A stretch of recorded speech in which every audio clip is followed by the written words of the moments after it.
जली को आग कहते हैं, बुझी को राख कहते हैं, और जो इलेक्ट्रिसिटी जबरदस्त तरीके से पढ़ा दे उसे वजाइद मास्टर कहते हैं। हमारे घर की हर एक चीज, चाहे वो प्रेस हो, चाहे रिमोट हो, चाहे माउस हो, चाहे मोबाइल फोन क्यों ना हो, चाहे इलेक्ट्रिक मीटर क्यों ना हो, चाहे फैन क्यों ना हो, बढ़िया सर, फैन क्यों ना हो, चाहे बल्ब क्यों ना हो, हर एक चीज इलेक्ट्रिक करंट से ही चलती है।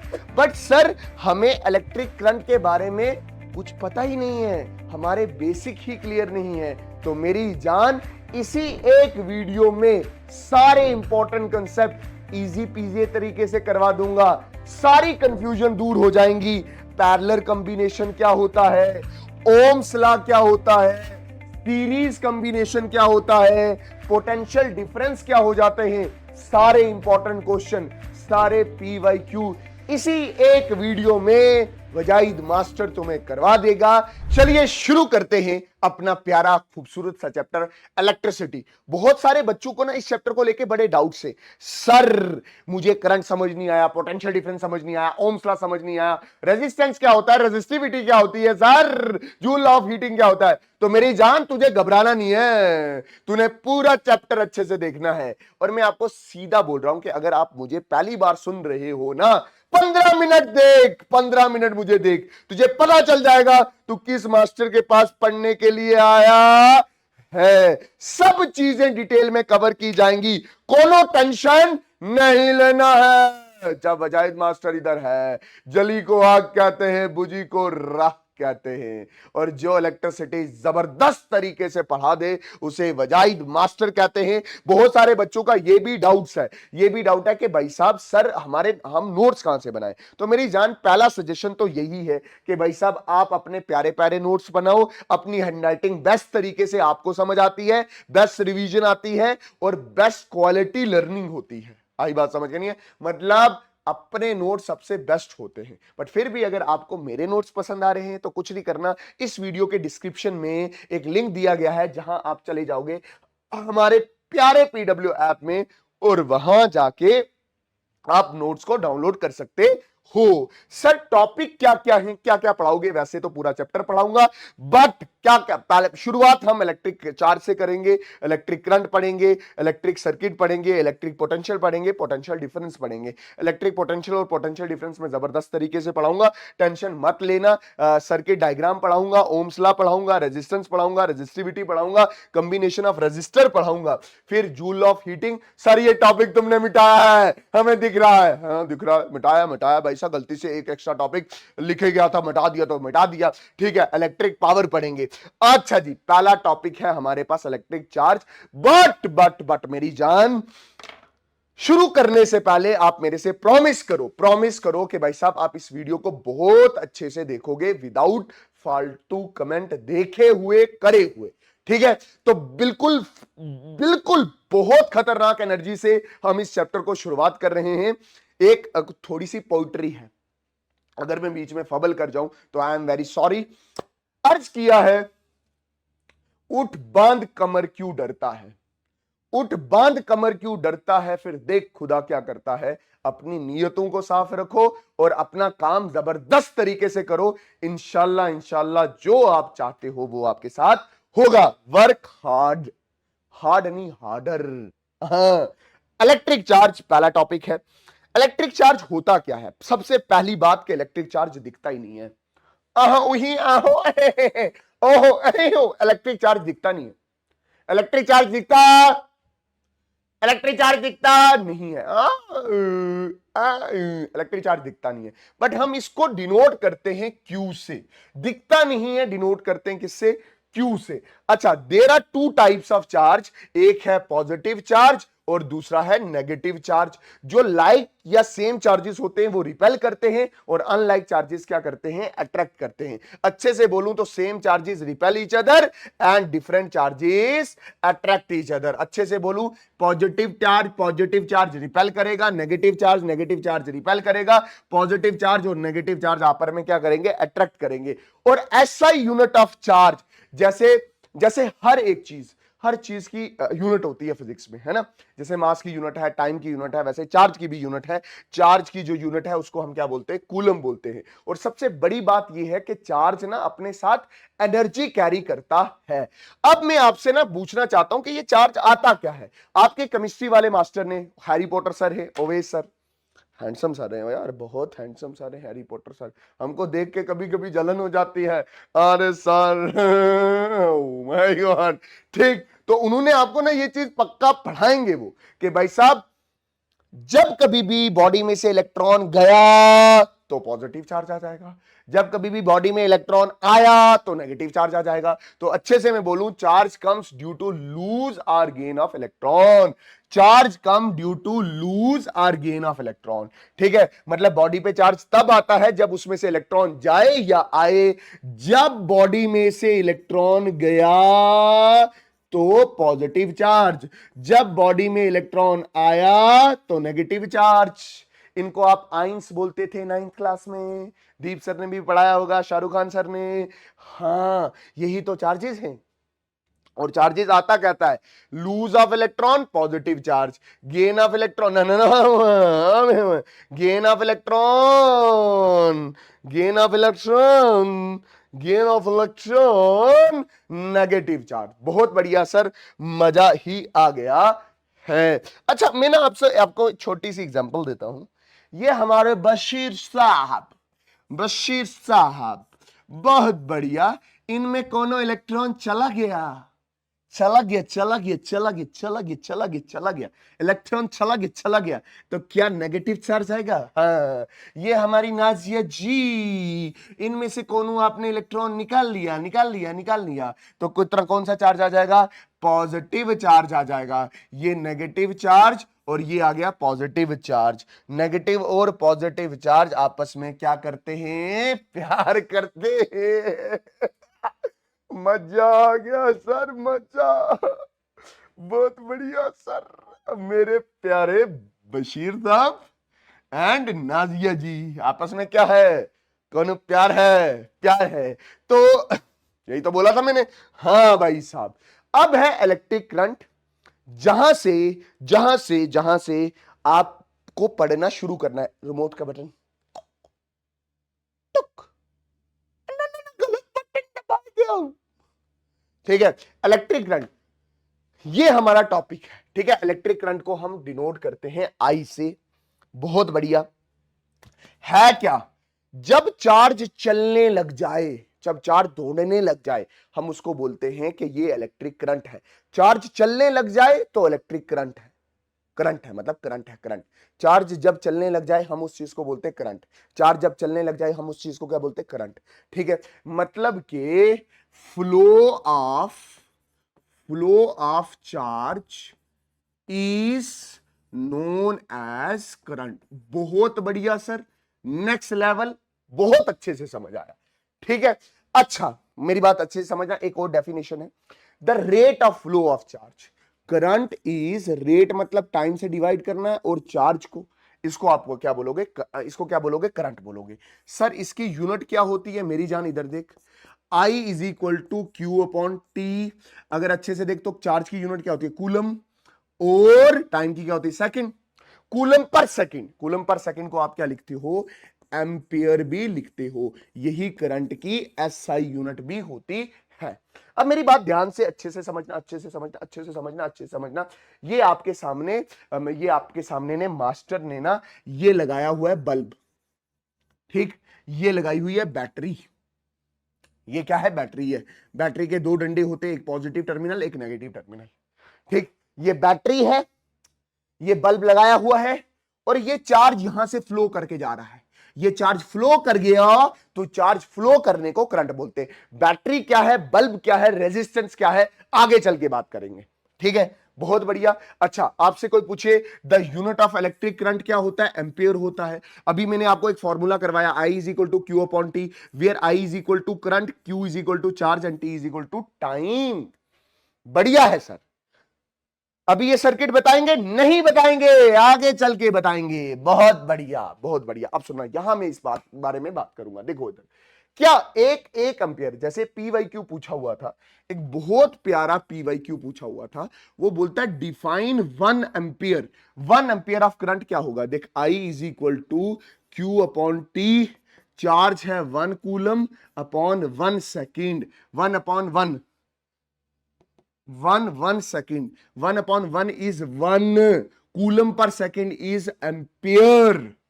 1 एम्पियर करंट कब होता है? 1 एम्पियर ऑफ करंट तब होता है जब 1 कूलम ऑफ चार्ज चले 1 सेकेंड के लिए। 1 एम्पियर ऑफ करंट में be defined as the flow of 1 coulomb of charge पर 1 सेकेंड।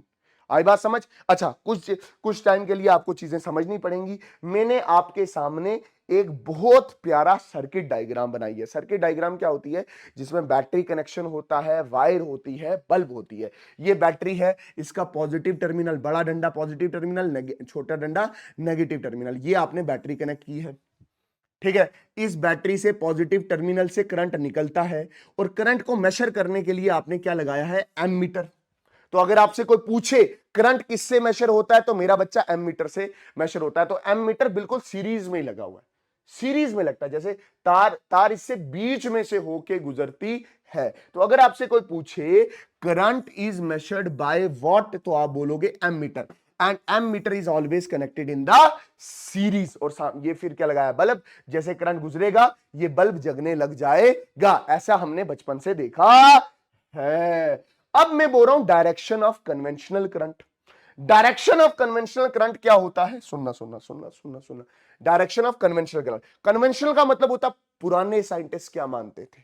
पुराने साइंटिस्ट ये मानते थे कि ये बैटरी है, positive terminal negative terminal, battery का बड़ा डंडा और छोटी डंडी। ये बैटरी क्या क्या होती है? ये बैटरी होती है सोर्स ऑफ एनर्जी। ये एनर्जी देती है, इसी एनर्जी को आप पोटेंशियल या पोटेंशियल डिफरेंस भी बोलते हो। अगर आपसे कोई बोले व्हाट इज इलेक्ट्रिक पोटेंशियल, आप सिंपल बोलना इलेक्ट्रिकल एनर्जी ही पोटेंशियल होता है। ये बैटरी एनर्जी देती है। तो पुराने साइंटिस्ट ये मानते थे कि पॉजिटिव चार्ज इस एनर्जी को कैरी करता है, मतलब इसने 100 जूल यहां पे एनर्जी दी, तो इसने ये कैरी किया 100 जूल, 100 जूल, 100 जूल। और ये बल्ब लगा हुआ था, इसने क्या किया?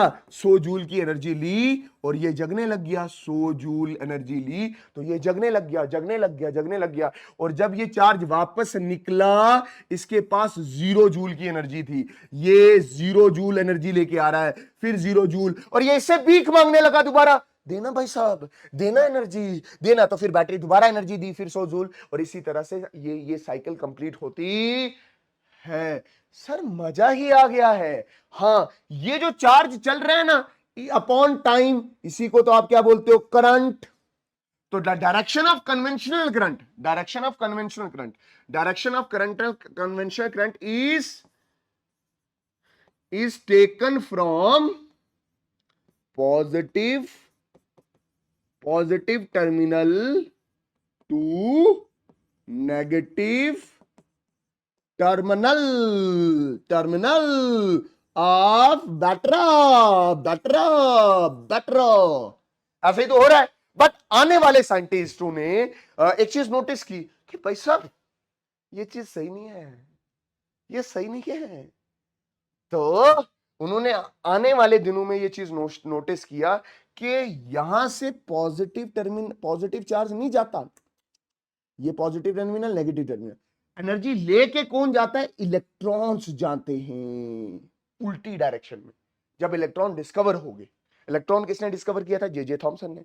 अच्छे से पढ़ा है अपने केमिस्ट्री में पिछले साल, ठीक है। जब इलेक्ट्रॉन डिस्कवर किया तो हमें यह पता चला कि असल में पॉजिटिव चार्ज एनर्जी कैरी नहीं करता, ये इलेक्ट्रॉन कैरी करते हैं एनर्जी। एनर्जी कौन देता है? बैटरी। इसी एनर्जी को आप क्या बोलते हो? इसी एनर्जी को आप पोटेंशियल डिफरेंस के नाम से भी जानते हो। ये बैटरी इधर एनर्जी देता है 100 जूल, तो इलेक्ट्रॉन लेके जाता है 100 जूल की एनर्जी, इलेक्ट्रॉन लेके जाता है 100 जूल की एनर्जी, और ये बल्ब क्या करने लग जाए? जगने लग जाता है। 100 जूल बल्ब चमकारा मर रहा है, और यहां से इलेक्ट्रॉन वापस वापस वापस, फिर इलेक्ट्रॉन जाके बैटरी से भीख मांगता है। अरे यार, अरे यार, अरे यार, क्या बोलता है? क्या बोलता है कि भाई साहब हमारी एनर्जी ना बल्ब ने ले ली है, हमारी एनर्जी ना बल्ब ने हमारी एनर्जी ना बल्ब ने ले ली है, बल्ब ने ले ली है, अब दोबारा और energy they they.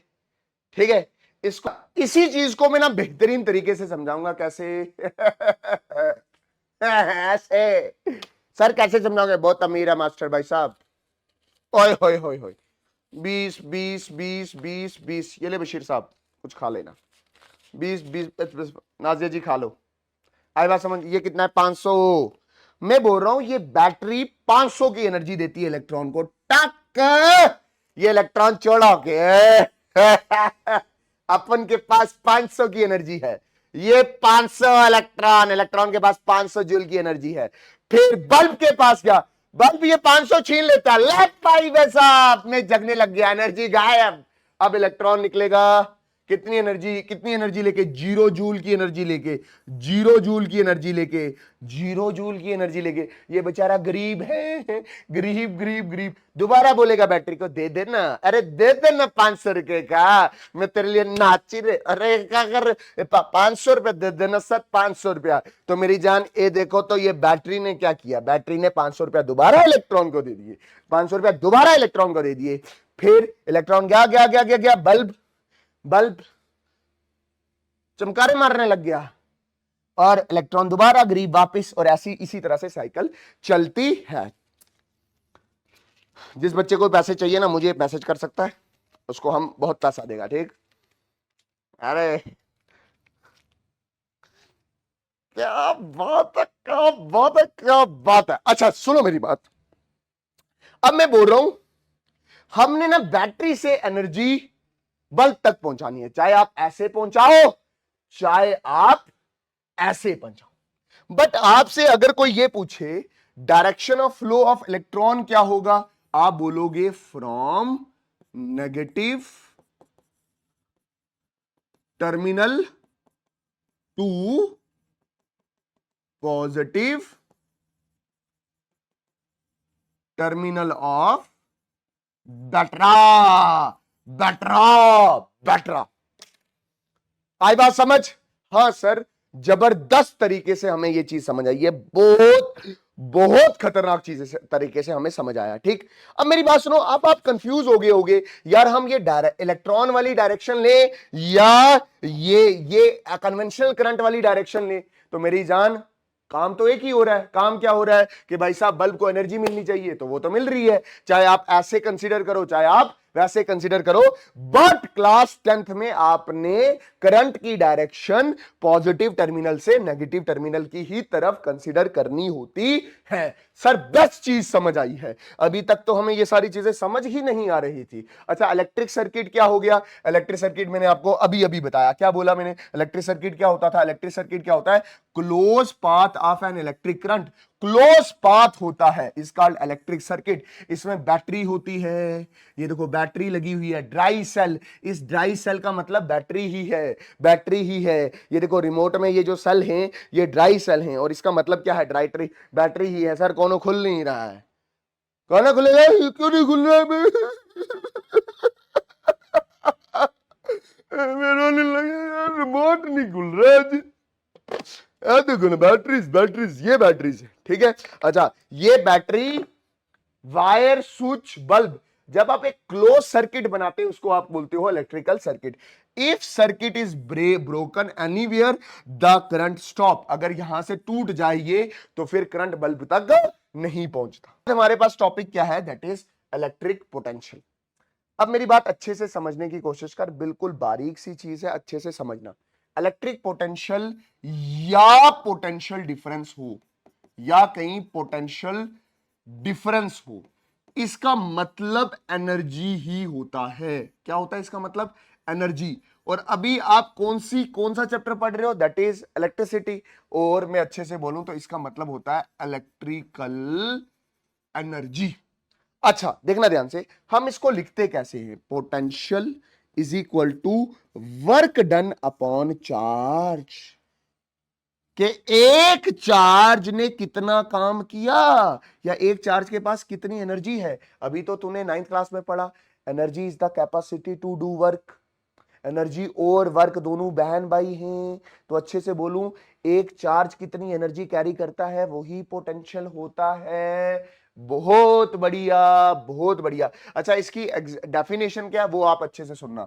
The amount of work done in bringing unit positive charge from infinity to that point, के amount of work done in bringing the unit positive charge from infinity to that point। अब इसकी अच्छे से feel पता कब आती है, जब आप बड़ी क्लासेस में होते हो, आप बड़े हो जाते हो, आपका दिमाग बड़ा हो जाता है, तब जाके आप इसको अच्छे से अपने दिमाग में बिठाते हो। अभी के लिए बस याद रखो कि पोटेंशियल हो या पोटेंशियल डिफरेंस हो, इसका मतलब एनर्जी ही है, वर्क डन अपॉन चार्ज होता है। और मैं और अच्छे से लिखूं तो इसकी यूनिट होती है जूल पर कूलम, जिसको आप वोल्ट भी लिखते हो। अगर आपसे कोई पूछे ये पोटेंशियल डिफरेंस जो होता है, या ये जिसको आप एनर्जी बोलते हो, ये प्रोवाइड कौन करता है? Provide, PORVIDE, provide by बैटरा।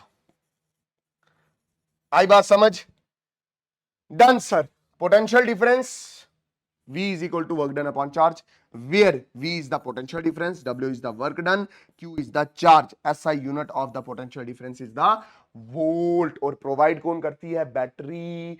Battery. अब इसके ऊपर 1.5 V लिखा हुआ है, तो इसका मतलब ये हो गया कि ये कितना पोटेंशियल डिफरेंस प्रोवाइड कर रहा है? 1.5, मतलब इतनी एनर्जी ये दे रहा है पर unit charge. Define 1 volt P by Q. 1 volt क्या होता है? देख, potential difference is equal to work done upon charge है।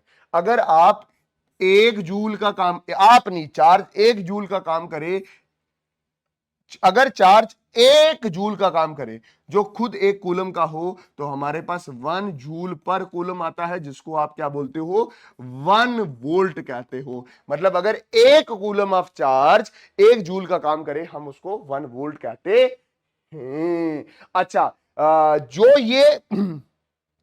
ये पोटेंशियल डिफरेंस को नापता है, उसको हम बोलते हैं वोल्ट मीटर। ठीक है, potential difference is measured bye volt meter, and volt meter is always connected parallel.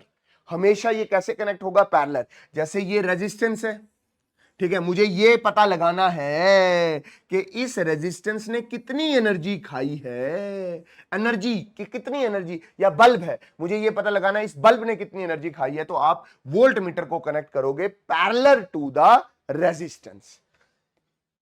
Topic है दैट इज सर्किट डायग्राम या इलेक्ट्रिक सर्किट। क्या है इलेक्ट्रिक सर्किट? मैंने आपको भी पहले भी बोला है, the electric circuit contain a cell. इसमें बैटरी होती है, सेल जिसको आप बोलते हो, और बैटरी कनेक्टेड विद वायर्स, मतलब तारे होती हैं, प्लग होता है, प्लग की मतलब ये की लगा हुआ है, ठीक। और इलेक्ट्रिकल कंपोनेंट्स होते हैं, जैसे बल्ब हो गया, वोल्ट मीटर हो गया, एमीटर हो गया।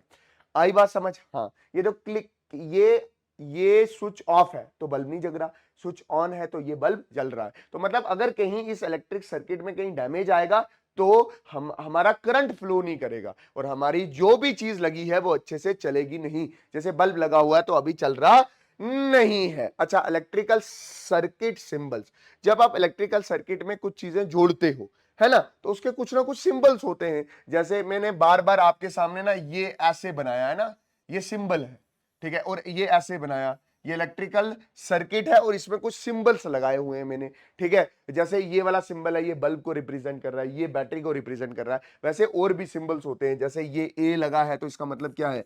एम मीटर लगा है। ये वी लगा है तो मतलब वोल्ट मीटर लगा है। और ये स्विच है तो ये स्विच ऑफ है, ये स्विच अभी ऑफ है तो ये स्विच या की बोलते हैं इसको। ये ऐसे लगा दिया तो ये क्या हो गया? ऑन हो गया। ये क्या चीज है? That is lamp. गोल मार के बीच में कांटा लगा दो तो ये क्या बन जाता है? लैंप बन जाता है, ठीक। अच्छा, तार को, अगर तार को आपने अर्थिंग की है, मतलब आपने एक तार लगा, निकालते हो ना, आपके घर में से निकलती है जो अर्थिंग कहती है। सर आप, हम तो निकालते नहीं सर, हम गरीब लोग हैं। बड़ी बड़ी बिल्डिंग्स होती हैं, उसमें बहुत सारी इलेक्ट्रिकल अप्लायंसेस लगी होती है, तो एक तार बाहर जाने के लिए, अर्थ करने के लिए भी रखते हैं, जिसको अर्थिंग बोलते हैं। चैप्टर नंबर 4 में अच्छे से समझाऊंगा। ये सिंबल किसका है? ग्राउंड का या अर्थिंग का, ठीक है। बैटरी का सिंबल मैंने आपको बड़ा बहुत बार बताया, छोटी डंडी बड़ा डंडा, बैटरी, ठीक है। ये क्या चीज है? ये कौन क्या चीज है? बैटरी है। डीसी वोल्टेज सोर्स भी आप इसको बोलते हो। ये क्या? मोटर। सर मोटर का सिंबल ये होता है। मोटर कौन सी? ये तेरी वॉशिंग मशीन वाली मोटर। हाँ, फैन वाली मोटर, हाँ मिक्सर वाली मोटर, उसका सिंबल ये है। यहां पे भी कुछ अच्छे अच्छे सिंबल लगा था, बट आपका दिमाग कौन उतना समझ नहीं पाएगा, इसलिए मिटा दिया है। कंफ्यूजन नहीं करना। हमारा एक टीचर होता था, वो बोलता था more study more confusion, less study less confusion. इसलिए अभी छोटा बच्चा है, जितना आपके सिलेबस है उतना तो पक्का बता के जाएगा। कहीं रेसिस्टर लगा है, यूरोप में रेजिस्टर कैसे लगाते हैं, डब्बा साथ में एक कुंडी और दूसरी कुंडी दूसरी तार, ठीक है। यूएसए में कैसे, ऐसे, ये रेजिस्टर का सिंबल है। मैं पढ़ूंगा सर, वादा करता हूं। अब मेरी बात ध्यान से अच्छे से समझना। इसके बाद जो पार्ट शुरू होता है इस चैप्टर का, बता दिया ना। हाँ सर रेजिस्टर अच्छे से नहीं समझाया, आगे चल के समझाएंगे ना रेजिस्टर अच्छे से, रेजिस्टेंस भी समझाएगा। इसके बाद मोस्ट इंपॉर्टेंट, ये PYQ भी है, मोस्ट इंपॉर्टेंट, ये सवाल आता ही आता है कहीं भी, किसी भी चैप्टर में आप लॉ देखो, किसी भी सब्जेक्ट में लॉ देखो, मान लो कि वो एग्जाम में आएगा ही आएगा। ओम्स लॉ, ओम्स लॉ ये कहता है कि भाई साहब एट कांस्टेंट टेम्परेचर, टेम्परेचर अगर कांस्टेंट है, the potential difference is directly proportional to the current. अरे भाई साहब, इसने क्या बोला कि भाई साहब ये आपका इलेक्ट्रिकल सर्किट आ गया, बैटरी आ गई, ये आ गया, बोल रहा है अगर पोटेंशियल डिफरेंस बढ़ेगा तो इसको ले जाने वाला, इस एनर्जी को ले जाने वाला करंट भी बढ़ेगा। मतलब ये पोटेंशियल डिफरेंस डायरेक्टली प्रोपोर्शनल है किसके, करंट के। क्या बोल रहा है, potential difference is directly proportional to electric current, मतलब V is directly proportional to I। Directly proportional sign हटेगा तो यहां पे क्या आएगा, R इंटू आई आएगा। सर R क्या है, एक constant, here R is a constant for a given conductor and is called the resistance. Conductor मतलब वायर। अब मेरी बात बिल्कुल बारीकी से अच्छे से समझाना, ये ग्राफ बना हुआ है, ये भी ये चीज शो कर रहा है कि पोटेंशियल बढ़ेगा तो करंट बढ़ेगा। इसको बेहतरीन तरीके से समझते हैं आगे। ये मेरे पास एक इलेक्ट्रिकल सर्किट है, ये बल्ब लगाया हुआ है मैंने, ठीक है। मैं बोल रहा हूं यहां पे पोटेंशियल डिफरेंस है, बैटरी है, एनर्जी है। मैं बोल रहा हूं यहां से अगर पोटेंशियल डिफरेंस निकल रहा है 1 वोल्ट, है ना, तो इसको करंट लेने आएगा। मैं बोल रहा हूं 1 एम्पियर का करंट आया, इसको दिया, ये जगने लग गया, वापस आ गया, जगने लग गया, वापस आ गया। आपको पता ना, ये लेके जाता है, ये खा देता है एनर्जी, फिर ये वापस आता है, करंट वापस आता है। मैं बोल रहा हूं आपने 2 वोल्ट का करंट दिया तो ज्यादा हो गया ना, वोल्टेज ज्यादा हो गई है, तो उसको ले जाने के लिए करंट भी ज्यादा हो जाएगा, 2 एम्पियर का करंट आएगा। 3 वोल्ट आया तो 3 एम्पियर का करंट भी आया।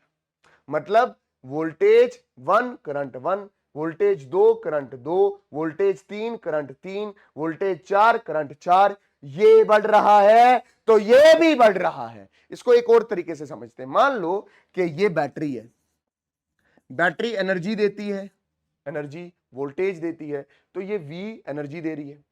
मैं इसको 2 मिनट के लिए बोलता हूं कि ये दूध देती है, और इस एनर्जी को कैरी करने के लिए क्या होता है, चार्ज, है ना।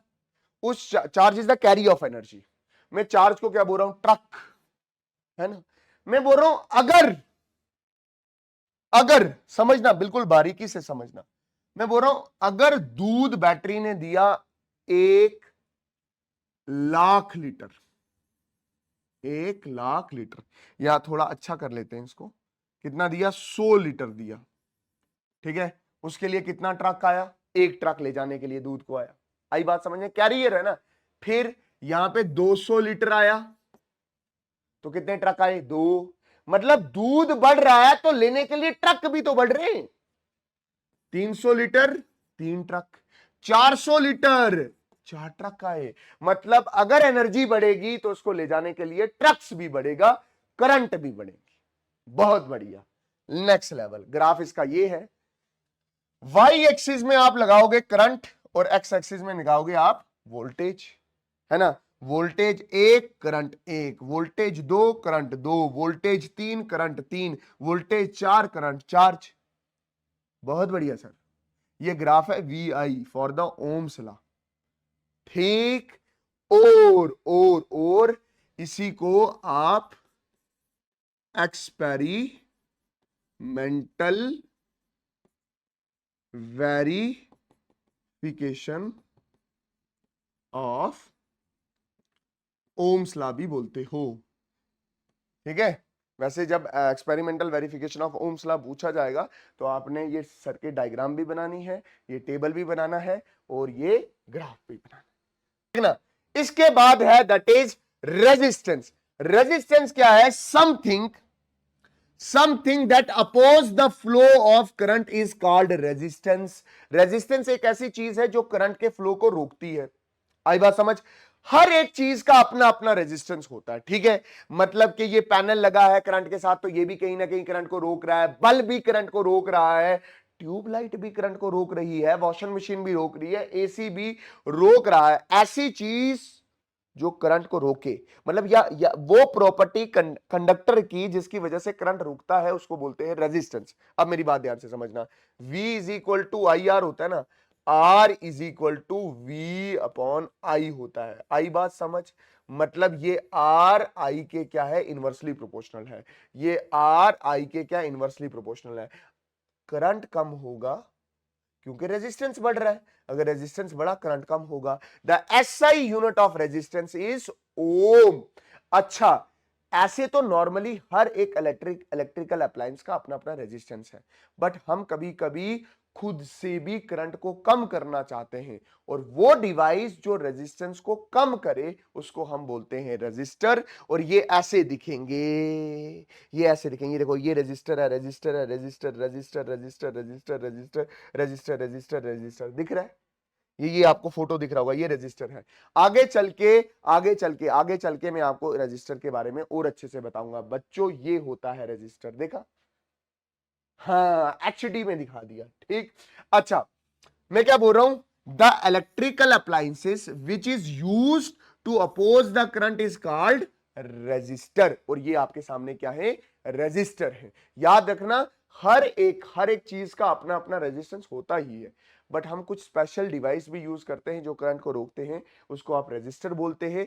एक और चीज होती है रियोस्टैट। एक रियोस्टैट अभी मेरे पास नहीं है, मैं नहीं दिखा रहा, आप गूगल भी करके सर्च कर सकते हैं रियोस्टैट क्या होता है। एक ऐसी इलेक्ट्रिकल अप्लायंसेस होती है जो सर्किट में रेजिस्टेंस को बढ़ा या कम कर सकती है, ठीक है। वेरिएबल रेजिस्टेंस मतलब रेजिस्टेंस को बढ़ाना या कम करना। Rheostat is the component use to increase और डिक्रीज द करंट। करंट को बढ़ा या कम कर सकता है विदाउट चेंजिंग द वोल्टेज। कैसे कैसे कैसे?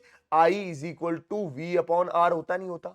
होता ना। मतलब करंट रेजिस्टेंस, जब आपने रेजिस्टेंस बढ़ाया मतलब करंट को कम किया, जब आपने रेजिस्टेंस को कम किया मतलब करंट को बढ़ा दिया। मतलब ऑटोमेटिकली जब रेजिस्टेंस को बढ़ाते हो कम करते हो तो करंट भी तो बढ़ता या कम करता है। तो रियोस्टैट रेजिस्टेंस को चेंज कर सकता है, रेजिस्टेंस चेंज होगा तो कहीं ना कहीं करंट भी चेंज हो सकता है। बहुत बढ़िया। अब फैक्टर अफेक्टिंग द रेजिस्टेंस, ये PYQ आया है। सबसे पहला फैक्टर है लेंथ ऑफ द वायर। याद रखना, resistance is directly proportional to the length. रास्ता जितना लंबा होगा उतना कठिन होगा, लेंथ बढ़ेगी तो रेजिस्टेंस बढ़ता है। अगर लेंथ ज्यादा रेजिस्टेंस ज्यादा, अगर लेंथ कम तो रेजिस्टेंस कम। छोटी लेंथ कम रेजिस्टेंस, छोटी लेंथ कम रेजिस्टेंस, बड़ी लेंथ ज्यादा रेजिस्टेंस, ठीक है। Factor affecting the resistance. दूसरा factor area of cross section. अगर एरिया छोटा तो कम करंट बाहर निकलेगा, अगर एरिया बड़ा ज्यादा करंट बाहर निकलेगा। तो resistance is inversely proportional to area. अगर एरिया ज्यादा रेजिस्टेंस कम, अगर एरिया कम रेजिस्टेंस ज्यादा। और क्या है? और है दैट इज अच्छा, न्यूमेरिकल 2025 में पूछा हुआ। Will current flow more easily from thin wire or thick wire of the same material when connected to the same source? Give the reason to support your question। बोल रहा है कि ये आपके सामने पतली तार है, ये आपके सामने मोटी तार है, है ना। तो अगर आप अच्छे से देखो तो resistance is inversely proportional to area, मतलब अगर एरिया ज्यादा है तो रेजिस्टेंस क्या है, कम। यहां पे एरिया ज्यादा है, रेजिस्टेंस कम, तो यहां से करंट ज्यादा फ्लो करेगा, मतलब थिक मोटी तार से ज्यादा करंट फ्लो करता है। ये आपका सवाल 2025 में पूछा हुआ था। तीसरा फैक्टर है हमारे पास nature of material. Nature of material, भाई साहब मटेरियल कैसा है, अगर मेटल होगा ना ज्यादा कंडक्ट करेगा इलेक्ट्रिसिटी को, तो मतलब करंट ज्यादा होगा, तो रेजिस्टेंस क्या होगा, कम होगा। मेटल्स का करंट, मेटल में करंट ज्यादा तेज दौड़ता है, मतलब उसका रेजिस्टेंस क्या होता है, कम होता है। वायर किस चीज से बना है उस पे डिपेंड करता है नेचर ऑफ मटेरियल, ठीक है। जैसे सिल्वर मेटल है, कॉपर का रेजिस्टेंस कम है इसका रेजिस्टेंस, क्योंकि इसमें करंट ज्यादा तेजी से दौड़ता है, इसमें नंबर ऑफ फ्री इलेक्ट्रॉन ज्यादा होते हैं, मेटल्स में इलेक्ट्रॉन ज्यादा होते हैं, इसकी वजह से इसकी कंडक्टिविटी ज्यादा होती है। और वही टंगस्टन, इसका रेजिस्टेंस क्या होता है, ज्यादा, और इसमें जो करंट का फ्लो होता है वो कम होता है। बढ़िया sir. Silver has the lowest resistance among all the metals, या एलिमेंट्स ही बोल दो। जो सिल्वर होता है उसका जो रेजिस्टेंस है वो बहुत कम है, मतलब इसमें करंट बहुत अच्छे से फ्लो कर सकता है। अगर आप रेजिस्टेंस की बात करोगे तो मेटल सबसे ज्यादा कंडक्ट करते हैं, सेमीकंडक्टर, है ना ना ना। अगर आप रेजिस्टेंस की बात करोगे तो मेटल की रेजिस्टेंस क्या है, कम। मेटल की रेजिस्टेंस क्या है, कम। फिर सेमीकंडक्टर की रेजिस्टेंस थोड़ी ज्यादा है, ठीक है। सेमीकंडक्टर्स आपको पता है ना, कुछ एलिमेंट सेमीकंडक्टर भी होते हैं, ठीक है, जो कंडक्टर और इंसुलेटर के बीच में होते हैं, और इंसुलेटर का रेजिस्टेंस सबसे ज्यादा होता है, क्योंकि वहां पे फ्री इलेक्ट्रॉन होते ही नहीं है, इलेक्ट्रॉन बिजली को कंडक्ट ही नहीं करते हैं। अच्छा, एक चीज और समझना, temperature factor affecting the resistance. याद रखना, आपको पता है कि अगर ये तार है, ठीक है, ये पॉजिटिव टर्मिनल, ये नेगेटिव टर्मिनल, तो यहां से इलेक्ट्रॉन ऐसे मूव करते ना, ठीक है। जब आप टेम्परेचर बढ़ाओगे, इलेक्ट्रॉन एक पर्टिकुलर डायरेक्शन में मूव कर रहे थे, टेम्परेचर बढ़ाने की वजह से क्या हो गए, इन्होंने अपना रास्ता ही बदल लिया, मुड़ गए। टेम्परेचर बढ़ाने से करंट जो चल रहा था खराब हो गया है, तो रेजिस्टेंस क्या कर गया, बढ़ गया है, ठीक है। तो टेम्परेचर बढ़ाने से भी रेजिस्टेंस क्या कर सकता है, बढ़ सकता है। बहुत बढ़िया। एक पॉइंट में यहां पे नोट करवाऊंगा, बहुत बेहतरीन नोट है, अच्छे से समझना। मैं बोल रहा हूं Ohm's law is only valid when temperature is constant. Ohm's law तभी वैलिड है जब टेम्परेचर कांस्टेंट है। देखो, V is equal to I R, यही है ना। अब आप खुद सोचो, समझने की कोशिश करो कि भाई साहब V is equal to I R है। मैं बोल रहा हूं V is directly proportional to current है, और ये R कांस्टेंट है। अगर आप ये R कांस्टेंट बोल रहे हो, आप अगर आपने टेम्परेचर बढ़ाया तो खुद सोच, ये रेजिस्टेंस भी बढ़ जाएगा, जिसको आप बोल रहे थे ये क्या है, कांस्टेंट है। क्या ओम्स लॉ वैलिड है, नेवर। अच्छा, ये तीन चीजें आप याद रखोगे, कैसे याद रखोगे, अगर रात के 1 बजे भी आपसे कोई पूछे ओम्स लॉ क्या है, तो आप बोलोगे V is equal to I R. V निकाल सकते हैं, आई इंटू आर, न्यूमेरिकल पूछ सकता है, अगर आई और आर दिया हुआ है वी निकाल सकते हैं। सर और क्या निकाल सकते हैं, आई निकाल सकते हैं, I is equal to V upon R. और क्या निकाल सकते हैं सर, रेजिस्टेंस निकाल सकते हो, R is equal to V upon I. ये तीन रिलेशनशिप आप अपने जहन में पक्का पक्का रखोगे। बहुत बढ़िया। अच्छा, यहां पे ओम्स लॉ थोड़ा सा अच्छे से डिस्क्राइब किया गया हुआ है, आराम से सुनना। ये है हमारे वजाइद मास्टर, है ना, ये क्या है, वजाइद मास्टर, जो एनर्जी लगा रहे हैं भाई साहब, बशीर साहब को एनर्जी दे रहे, और ये करंट, मतलब पोटेंशियल डिफरेंस एनर्जी देता है करंट को, चल चल चल चल चल चल चल चल चल आगे तक।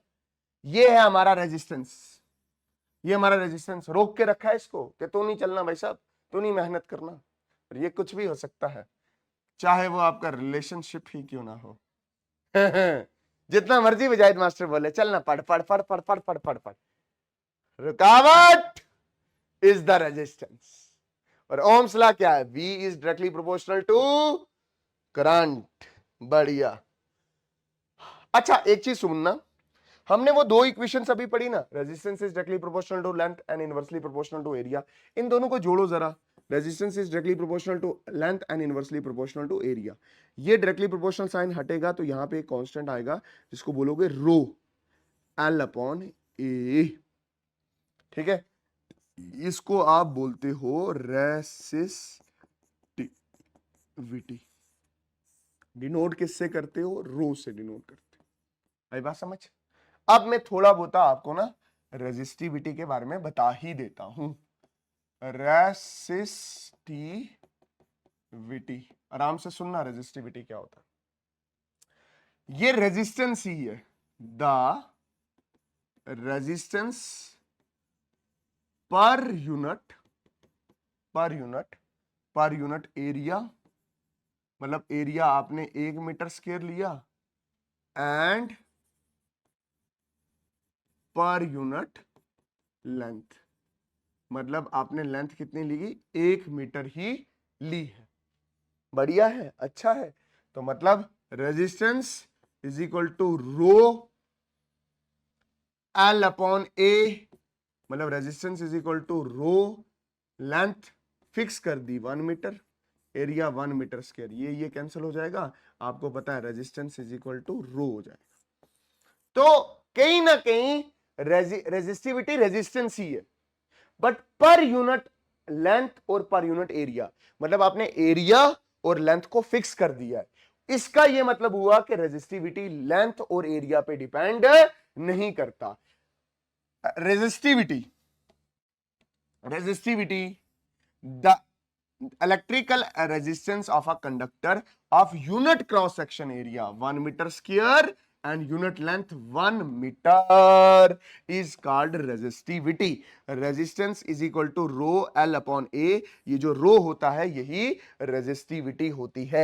Here rho is the constant of proportionality and is called electrical resistivity. ठीक है, the SI unit of resistivity is ohm meter. Sir कैसे निकाला? इधर देखो, आराम से सुनना। R is equal to rho L upon A. Rho is equal to R, ये डिवाइड में मल्टीप्लाई में जाएगा, ये मल्टीप्लाई में, ये डिवाइड में जाएगा, तो रो किसके बराबर? Rho is equal to R A upon L. Resistivity is equal to, resistance की यूनिट क्या? ओम, एरिया की क्या है? मीटर स्क्वायर अपॉन मीटर, ये और ये कैंसिल हो जाएगा, resistivity is equal to ohm meter. ये इसकी क्या हो जाएगी? SI unit. The SI unit of resistivity is ohm meter. ठीक है, अच्छा। Resistivity also increases when temperature increases, क्योंकि रेजिस्टिविटी है ही क्या? रेजिस्टेंस। अच्छा, insulator have high resistance and high resistivity. Insulator जो करंट को कंडक्ट ही नहीं करते, उसका रेजिस्टेंस ज्यादा ही होगा ना। Conductor have low resistance and low resistivity. और एक पॉइंट याद रखना, रो या resistivity do not depend upon length and area of wire। बहुत बढ़िया, लाजवाब। अच्छा, अब ये सवाल आया 2025 का, न्यूमेरिकल है, ध्यान से देख। ये बोल रहा है the potential difference between the terminal of the heater is 60 volt. मतलब ये हीटर लगा हुआ है, हीटर का भी अपना अपना रेजिस्टेंस होता है, अभी बताया मैंने, तो रेजिस्टेंस का सिंबल ही लगा दिया है मैंने। ठीक, तो 60 वोल्ट है। अच्छा, when it drones the current of 4 ampere, current कितना है? 4 एंपियर इससे चल रहा है। अब वो बोल रहा है what is the current will be heater drawn if the potential is 120। खुद दिमाग लगा, यहां 60 से 120 हो गया है, पोटेंशियल डिफरेंस आपने बढ़ा दिया, तो करंट कितना चलेगा? सर करंट इसका डबल हो जाएगा, 8 एंपियर आंसर आएगा। हाँ, यूं कर दिया, यूं। सर कैसे करेंगे, कैसे बताओ तो सही। I इज इक्वल टू, देख, V is equal to I R. पहले इधर रेजिस्टेंस निकाल, अगर रेजिस्टेंस तो सेम ही है ना, अगर ये रेजिस्टेंस निकल गया तो आप V और R का इस्तेमाल करके करंट निकाल सकते हो, ये पूछा हुआ है। ठीक है, तो ये कितना है? 60 is equal to I, resistance कितना है, रेजिस्टेंस कितना है, रेजिस्टेंस तो निकालना है, आई कितना है 4 into R, R is equal to 60/4, तो ये कितना हो जाएगा 15 ओम हमारा रेजिस्टेंस हो जाएगा। 60 को 4 से डिवाइड करो 15 ओम होगा, 15 ओम निकल गया। करंट निकालना है, V is equal to I R, ठीक है, ये कितना है 120 is equal to current, resistance कितना है 12, 12 नहीं 15 है भाई साहब, ये कोनो 15 कर दो, 15, तो I इज इक्वल टू 120/15, तो ये कितना हो जाएगा 8 एम्पियर। भरोसा है मुझे अपने आप पे? अरे देख देख सर, करो करो कैलकुलेटर का इस्तेमाल कर लेते हैं, ले ले ले ले, ये कंफ्यूज हो रहा है, 120 डिवाइडेड बाय, चेक कर रहा है, लेना 120 डिवाइडेड बाय 15, ले 8 आया नहीं, आया ना 8, बदतमीज, मेरे साथ कंपटीशन कर रहा है, 120 से 15 को डिवाइड करना नहीं आ रहा है, ठीक है। कॉम्बिनेशन ऑफ रेजिस्टर, रेजिस्टर को कैसे आप कंबाइन करते हो या जोड़ते हो रेजिस्टर्स को, ठीक है। एक चीज में आपको याद रखना कि भाई साहब ये जो रेजिस्टर होते हैं ना, इनका सिंबल ऐसा होता है, ये और ये रेजिस्टर का सिंबल है। अब आपने बहुत बार यूज किया हुआ है तो आपको आता ही होगा। दो तरह की कॉम्बिनेशन होती हैं, एक सीरीज कॉम्बिनेशन होती है और दूसरी क्या होती है, पैरेलल कॉम्बिनेशन होती है। नेक्स्ट लेवल अच्छे तरीके से हम इसको पढ़ेंगे, series combination. Series combination, series combination में क्या होगा, जब आप रेजिस्टर को एंड टू एंड कनेक्ट करते हो, जैसे ये R1 R2 और ये R3 को आपने एंड टू एंड कनेक्ट किया है, इस तरह से कनेक्ट किया है कि सब में करंट आई, इधर से भी आई, इधर से भी आई, इधर से भी आई, सब में से करंट कितना जा रहा है, आई करंट ही जा रहा है, सब में से सेम करंट फ्लो करता है। Current through each resistor is same, but potential difference आपका चेंज रहेगा। पोटेंशियल डिफरेंस मतलब यहां से एनर्जी की V, तो यहां पे गई होगी V1, यहां पे गई होगी V2 और यहां पे कितनी गई होगी V3, मतलब जो टोटल एनर्जी है ना दैट इज V, वो टूट गई है V1 V2 और V3 पे। अब सीरीज कॉम्बिनेशन में ना आप वो पूछता है कि भाई साहब आर नेट कितना होगा, नेट रेजिस्टेंस कितना होगा, तो चलिए निकालते हैं नेट रेजिस्टेंस। देख नेट रेजिस्टेंस अभी मैंने बोला V is equal to V1 V2 और V3 के बराबर है, अभी आपके सामने की बात हुई है ना, V is equal to V1 plus V2 plus V3 की बात हुई है। अब अगर आप अच्छे बच्चे हो तो आपको होता है V is equal to I R होता है, V1 is equal to I into R1 होगा, V2 is equal to I into R2 होगा और V3 is equal to I into R3 होगा, यही होगा ना। अब put the value V is equal to I into R net, ये V net है एक्चुअल में, ठीक है।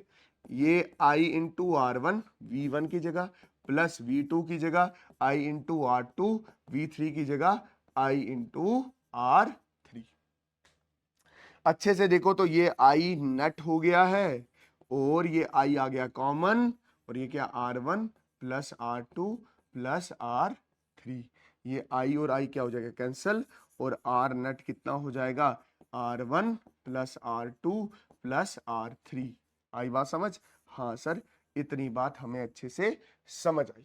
नेक्स्ट लेवल, अब एक चीज समझने की कोशिश करो, ये आर नेट होगा जब सीरीज कॉम्बिनेशन होगी, आर नेट होगा सीरीज कॉम्बिनेशन, ठीक।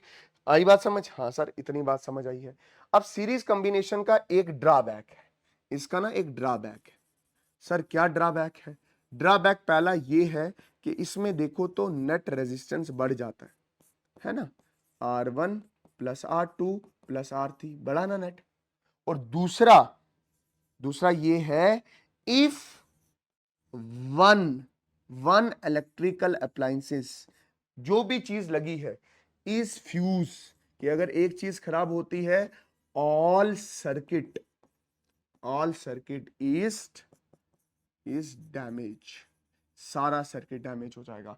मान ले एक चीज यहां से उड़ गई, फ्यूज होगी, तो पूरा सर्किट, मतलब ये बल्ब यहां से फ्यूज हुआ तो ये दोनों बल्ब भी चलने वाले नहीं है। और नेट रेजिस्टेंस इसमें क्या हो जाता है, बढ़ जाता है। छोटा सा न्यूमेरिकल हमेशा पूछता है वो, ये पी वाई क्यू है। देख, ये 2 ओम है, ये दूसरा भी 2 ओम लगा हुआ है, ठीक है। आपसे पूछा है कि नेट रेजिस्टेंस कितना होगा, आपसे क्या पूछा है, नेट रेजिस्टेंस कितना होगा, तो आप क्या बोलोगे, R1 प्लस R2। R1 भी 2 है, R2 भी 2 है, तो नेट रेजिस्टेंस कितना हो जाएगा, 2 प्लस 2, ये कितना हो जाएगा, 4 ओम हो जाएगा। 2 और 2 कितना हो जाएगा, 4 ओम। देखो रेजिस्टेंस बढ़ गया। आगे जब मैं आपको ना पैरेलल कॉम्बिनेशन करवा रहा हूंगा, पैरेलल कॉम्बिनेशन जब रेजिस्टर देखो एक दूसरे के पैरेलली कनेक्टेड होंगे, ठीक है, ठीक, जब पैरेलली कनेक्ट होंगे, याद रखना जब पैरेलल कनेक्शन होता है तो पोटेंशियल डिफरेंस सबका सेम रहता है। बदलता क्या है, यहां से जो करंट निकलता है ना, ये करंट, ये आई करंट नेट में जा रहा है इधर से, ठीक है, इधर से चला गया I1, इधर से चला गया I2 और इधर से चला गया I3। मतलब बदला क्या है, करंट बदला है, मतलब current change, potential difference remain same. Total current जो होगा वो I1 plus I2 plus I3 के बराबर रहने वाला है। सर मजा ही आ रहा है। हाँ, तो मतलब कि जो तेरा टोटल करंट होगा वो किसके बराबर होगा, I1 plus I2 plus I3 के बराबर होगा। अगर मैं अच्छे से बात करूं तो V is equal to I R है। I किसके बराबर है, V अपॉन आर के बराबर है। I1 किसके बराबर है, V अपॉन R1 के बराबर है। I2 किसके बराबर है, V अपॉन R2 के बराबर है। I3 किसके बराबर है, V अपॉन R3 के बराबर है। शक, पुट द वैल्यूज हियर, तो क्या हो जाएगा, V अपॉन R। ये अगर नेट करंट है तो ये नेट रेजिस्टेंस होगा, ये कितना हो जाएगा, V upon R1 plus V upon R2 plus V upon R3। Confuse हो रही हो ना, I1 की जगह देखो क्या लिखा है, V अपॉन R1, I2 की जगह V अपॉन R2, I3 की जगह V अपॉन R3। आप सारे जनजी लोग हो यार, इतनी सारी चीजें एक बार पढ़ लोगे ना तो कल को अपना कोचिंग सेंटर खोलोगे, ठीक है। तो ये क्या हो जाएगा, V upon R net is equal to, ये V सारा कॉमन आ जाएगा, ये V कॉमन, ये क्या बच गया, R1 plus R2 plus 1/R3। ये V और V क्या हो जाएगा, कैंसिल। तो हमारी एक्सप्रेशन बनेगी क्या, 1 upon R net is equal to 1 upon R1 plus R2 plus R3। अगर आप ध्यान से देख रहे हो ना तो नेट में रेजिस्टेंस यहां पे कम हो रहा है। अभी मैं और अच्छे से इस चीज को एक्सप्लेन करूंगा आगे जाके। ये नेट में रेजिस्टेंस क्या हो रहा है, कम हो रहा है।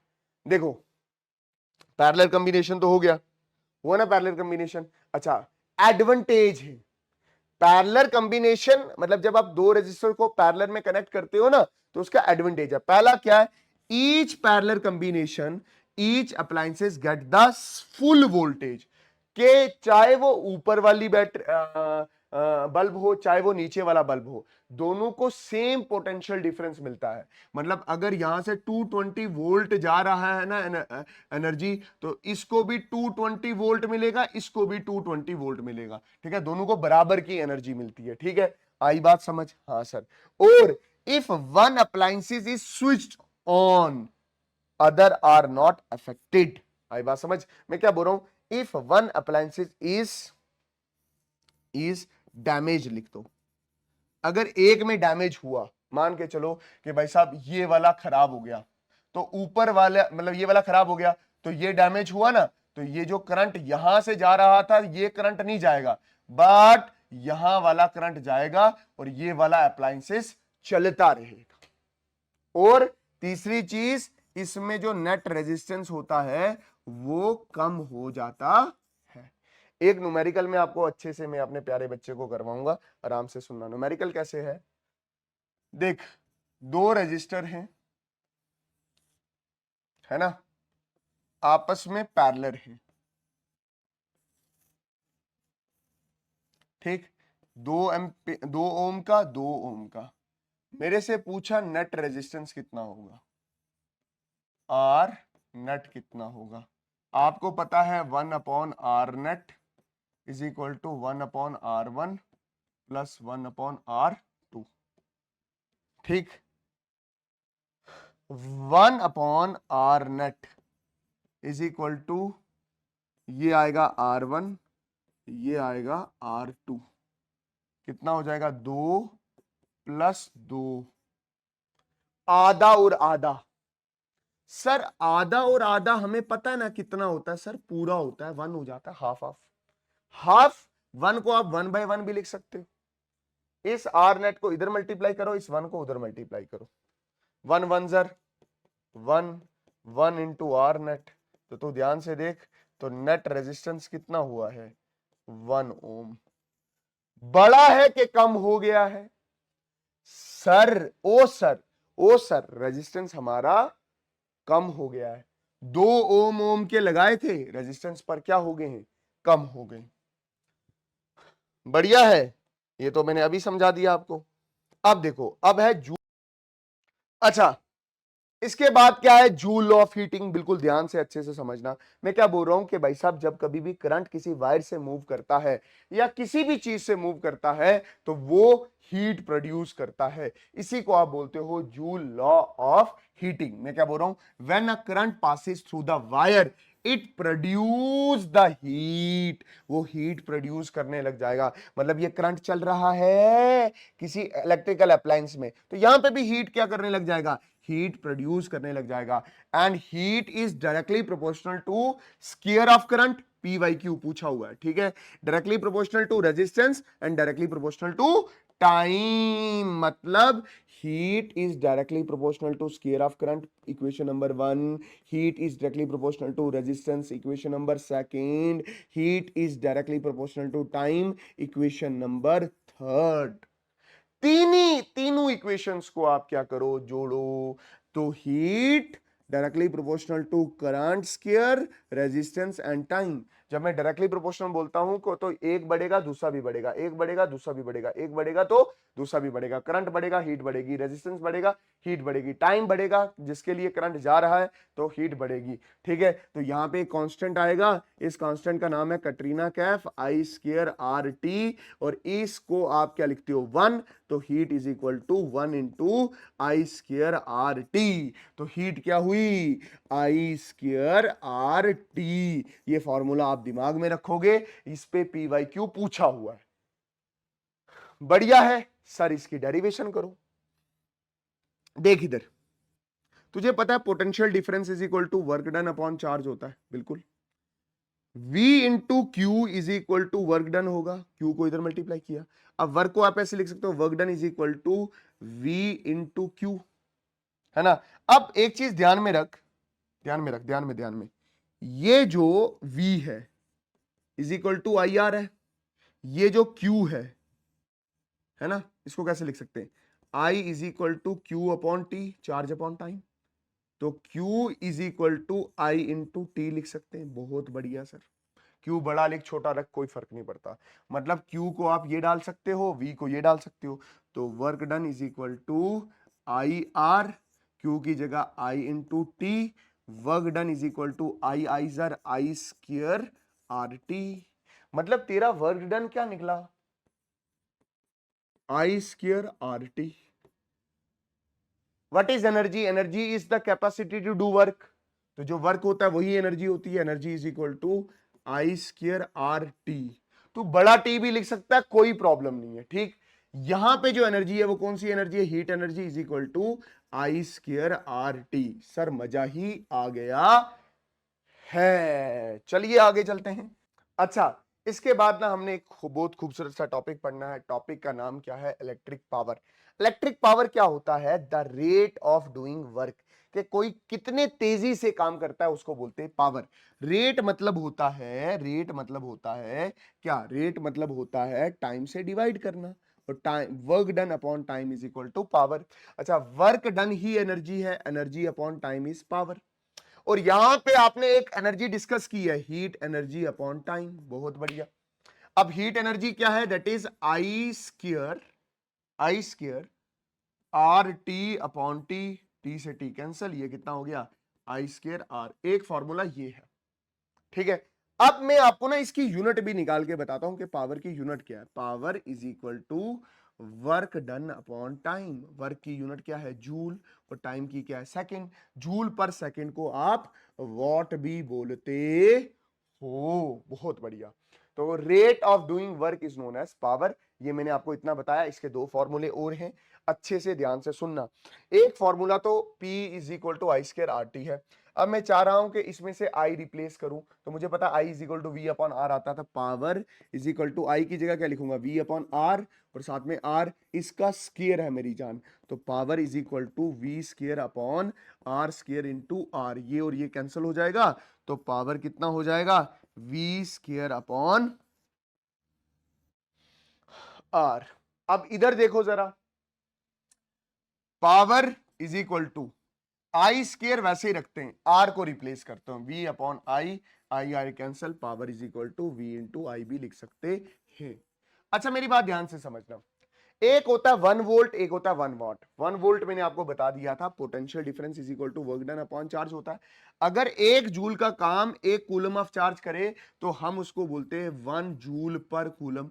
उसी को आप 1 वोल्ट भी बोलते हो। बट मैं बोल रहा हूं 1 वॉट। 1 वॉट क्या होता है, power is equal to energy upon time. मैं बोल रहा हूं अगर 1 जूल का काम, 1 जूल का काम हो रहा हो 1 सेकंड के लिए, है ना, 1 अपॉन 1 क्या आ जाएगा, 1 जूल पर सेकंड। इसी को आप क्या बोलते हो, वॉट बोलते हो। 1 जूल का काम 1 सेकंड के लिए हो रहा हो, 1 जूल का काम 1 सेकंड के लिए हो रहा हो, उसको हम 1 वॉट भी कहते हैं। अच्छा एक बहुत प्यारा कंसेप्ट है जिसको बोलते हैं कमर्शियल यूनिट ऑफ एनर्जी। मेरी बात बिल्कुल ध्यान से अच्छे से समझना। मैं एक नेट पेज पे ये चीज समझाने जा रहा हूं। क्या बोल रहा हूं, that is commercial unit of energy. ठीक है, इसका मतलब क्या होता है, इसका टू द पॉइंट, ये एनर्जी किसकी यूनिट है, एनर्जी की, और इसको बोलते हैं क्या, 1 किलो वॉट आर। 1 किलो का मतलब होता है 1000, और ये क्या है, वॉट, और आर का मतलब हो गया 3600 सेकंड। 1 घंटे में कितने सेकंड होते हैं, 3600 सेकंड होते हैं। कैलकुलेट कर लेना, 1 घंटे में 3600 सेकंड होता है, 1 घंटे में 3600 सेकंड। तो ये 1000 और ये 3600, ये कितना मल्टीप्लाई करो, 3600 तो होगा ही होगा। कितने जीरो हैं, 3 जीरो। ये कितना आ गया, 36 लाख आ गया भाई साहब। ठीक, ये आ गया क्या, वॉट सेकंड। बढ़िया। Power is equal two joule पर सेकंड होता है ना, work done upon time is power. Power की यूनिट क्या होती है, वॉट, है ना, इज इक्वल टू जूल पर सेकंड। सेकंड को इधर मल्टीप्लाई करो, वॉट सेकंड किसके बराबर हो गया, जूल। तो वॉट और सेकंड को आप क्या लिख सकते हो, जूल। तो 1 किलो वॉट आर किसके बराबर है, 36 लाख जूल के बराबर है। ये डेसिमल पॉइंट इधर है, 1 2 3 4 5 6 इधर लगा दिया, 3.6 इंटू 10⁻⁶ जूल। मतलब 1 kilowatt hour 3.6 into 10⁻⁶ joule के बराबर है। उसी को आप 1 कमर्शियल यूनिट भी कहते हो। यही इसमें मैंने डिस्कस किया हुआ है। ये चैप्टर हमारा यहां पे होता है खत्म। बहुत प्यारे तरीके से मैंने आपको ये चैप्टर कंप्लीट करवाया, बहुत प्यारे तरीके से, मां कसम दिल से पढ़ाया है। मेरे से वादा करो कि आप दिल से पढ़ोगे। और नेक्स्ट चैप्टर कौन सा चाहिए आपको, वो कमेंट सेक्शन में बताना, मां कसम आग लगा देगी। ठीक है, प्लीज जम के मेहनत करना, जम के मेहनत करना, जम के मेहनत करना। जिस तरह से एक टॉपर मेहनत करता है वैसे ही मेहनत करनी है। इंशाल्लाह आपके नेक्स्ट लेवल नंबर आएंगे। Bye bye bye. जाने का मन नहीं कर रहा है, बट और भी क्लासेस हैं भाई साहब। Bye bye.